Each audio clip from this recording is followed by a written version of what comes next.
Hello, divine and beloved soul. Welcome.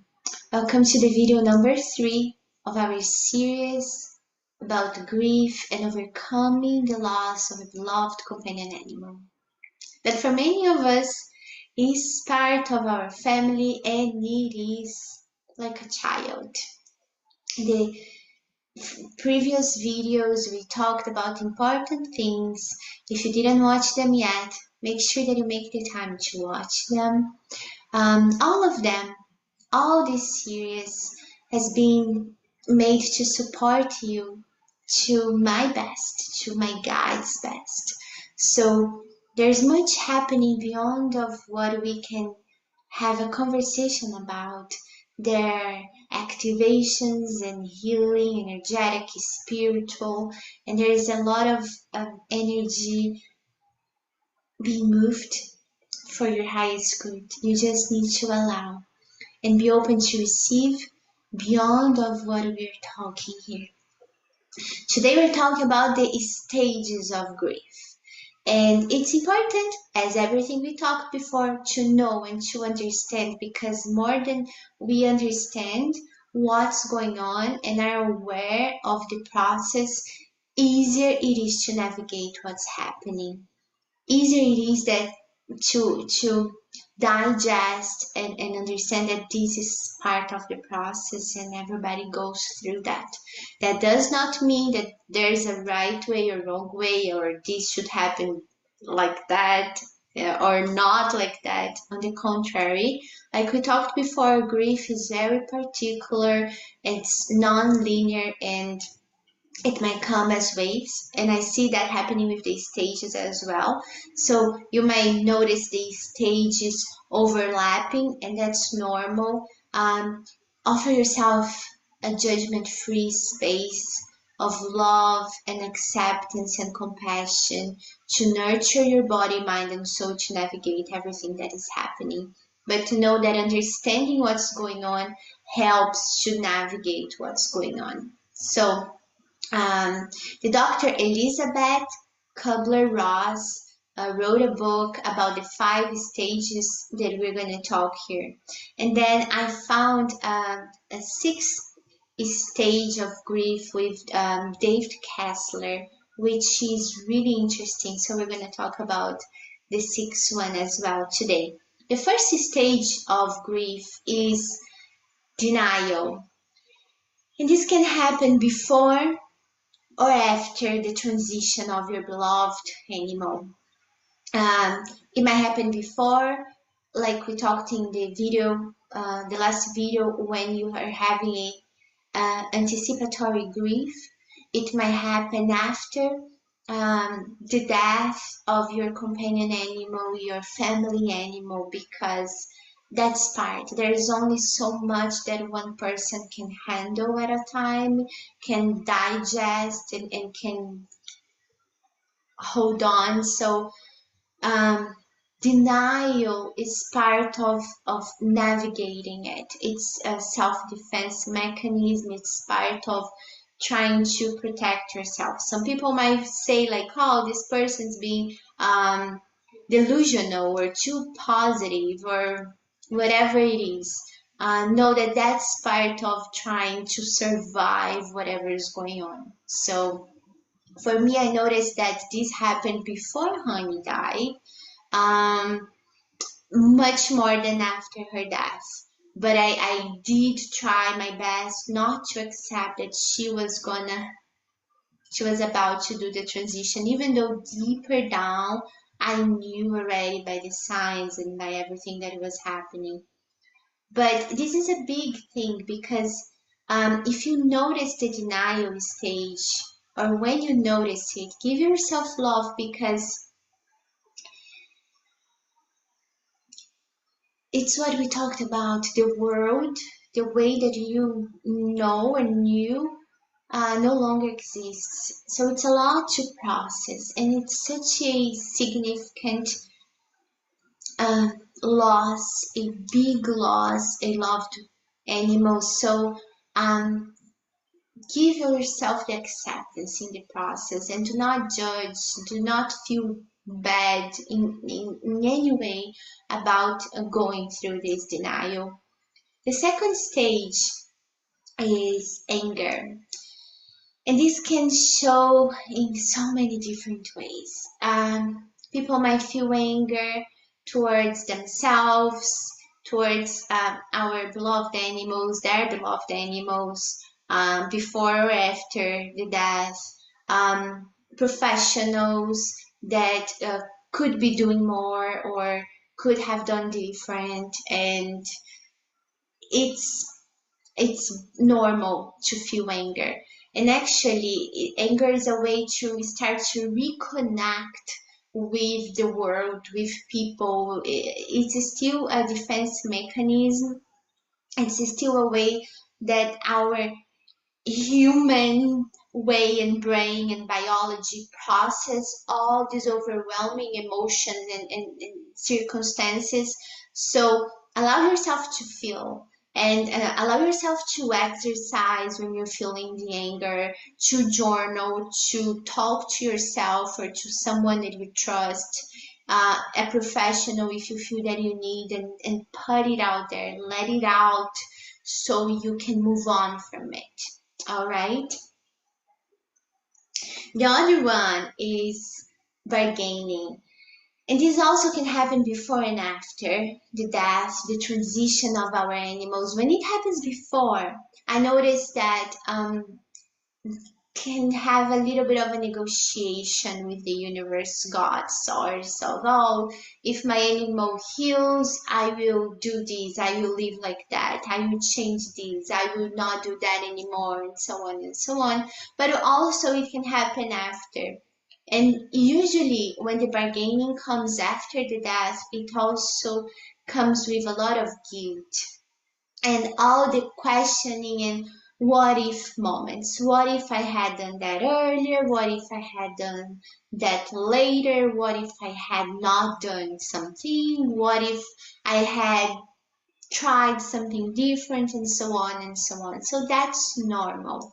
And actually, a day after Honey had her transition, I caught my husband and I on a walk, and the whole walk we were talking about all the what ifs that we could think of. And it was a very healing moment for both of us because we were supporting each other to be able to move on from it. And one would bring the what if, and the other one would rationalize and say, well, I don't think that would make any difference because of that and that. So allow yourself this moment with yourself or with a loved one, someone that you trust, that is going through the same thing or that has gone through the same things, because it is important. Again, everything that is coming up, it's ready to be released. That's what we always talk in our energy work, right? So allow it to be released. Allow yourself to talk. Allow yourself to address. Allow yourself to talk back to you or talk to a loved one that is going through that, and rationalize and explain and bring the meaning and say, well, actually, um, the situation is this and that, and it's part of our mind and our ego to question and think and feel the guilty and all the other emotions. But the reality is like this and that and that and that. And this will help to be able to navigate this stage. The next stage is depression, when there is a huge despair and sadness, and maybe even a hard time to leave the bed, or a huge lack of motivation to keep going or to do anything during your day, to some people might even feel and say that they don't have a purpose in life anymore. They don't know how to live, and some don't even want to live anymore because it is a meaningful loss. An animal is a child, it's some family member, it's part of our lives and routines and homes. So if you notice yourself facing any kind of depression, Again, allow yourself to feel the feelings, allow everything to happen, give yourself time, allow yourself to cry, because that's energy and emotions moving through you, and it's important to allow them to move. So allow the tears. And what I would say here is that find a balance, because we work with energy, spirituality, we know how vibration works, right? And our mind as well, the power of our mind. And we know that everything that we give our attention to is going to expand, is going to be activated. So the balance here is to allow yourself to feel what is coming up, the sadness, the frustration, the anger, but be wise and aware of how long you're going to spend there. So that means open yourself, talk to people, but be mindful of how long you are talking to someone about something that is making you sad, because if you keep digging into it, it might be hard to get out of that hole later. It might be even harder. So it's important to find a balance here. Allow the emotions, but be aware of how long you are diving deep into that sadness, depression, despair. Okay? And only you can tell. And of course, ask for help, your loved ones, ask for help of your friends and family, and professional help too. The next stage is acceptance. This is a big one. It doesn't mean that you are forgetting what happened. It doesn't mean that you're not feeling sad anymore. It just means that you are ready to accept the loss, to accept that your life is not the same, your world is not the same, that your home is not the same. And many of us might feel a little afraid or feel that we don't want the acceptance, because that might come with forgetting the loved animal, and that's not the case. So it's important to talk to your mind in this moment and know that the acceptance doesn't mean forgetting. The acceptance doesn't mean that life is just going to be the same, because it's not going to be the same. And doesn't mean that you're going to just be super happy from one day to another. It just means that you're accepting the loss and you are open to find a way to live with it. And when you do that, spirituality is speaking, energetically speaking too, the universe is going to start in your body and your mind. Also, biology is going to start helping you to find ways and responses to navigate, to handle, to cope with what's happening. And the sixth stage is finding meaning. And this is so beautiful, and it resonates so much the way that Dave describes it with my practice and knowledge and experience, because everything in life is about choice. Emotions come, life happens, we co-create consciously, and there are things that are out of our control. But how we respond to everything that is happening to us and for us is about our choice. So finding meaning is about choosing that you are ready to move on. You are ready to move from the emotion, the vibration of loss and despair and anger, to the vibration of love. And they are so opposite, and there's a huge contrast between them. And as you allow yourself to do that, you find ways to remember your loved ones with peace, with joy, with love, honoring them, and finding ways to find meaning in their lives and in everything that happened. And as I speak that, there's huge cleansing the solar plexus, the stomach area, which is connected to personal power and to digesting life. So breathe and allow, be open to all that is for your highest good.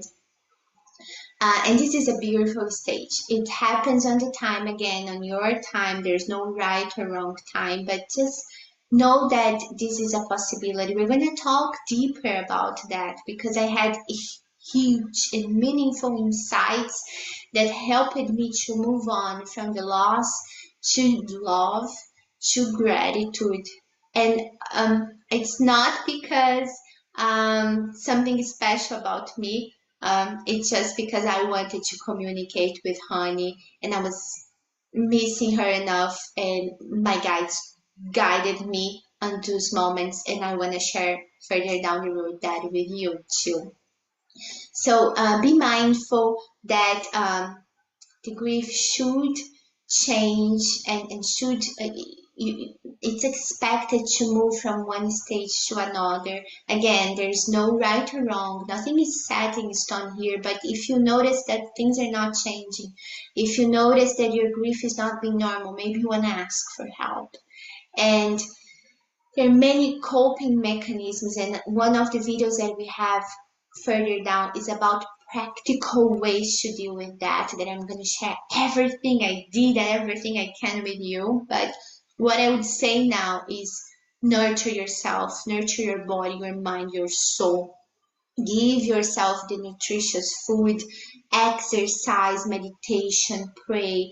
Find a way to communicate with your spirituality, and just be compassionate towards yourself and give yourself the love and the time that you need, the acceptance, okay? Which means judgment-free space. So, Divine Soul, next video we're gonna go and talk a little more about how to deal with all of that, and I'm gonna share everything I can with you. Make sure that you subscribe to the channel, give this video a like, and leave in the comments any insight, questions, or any comment that you have. It's our way of having this exchange between us of energy, of insights, and I appreciate very much you watching until the end of this video. Thank you so much. Bye bye.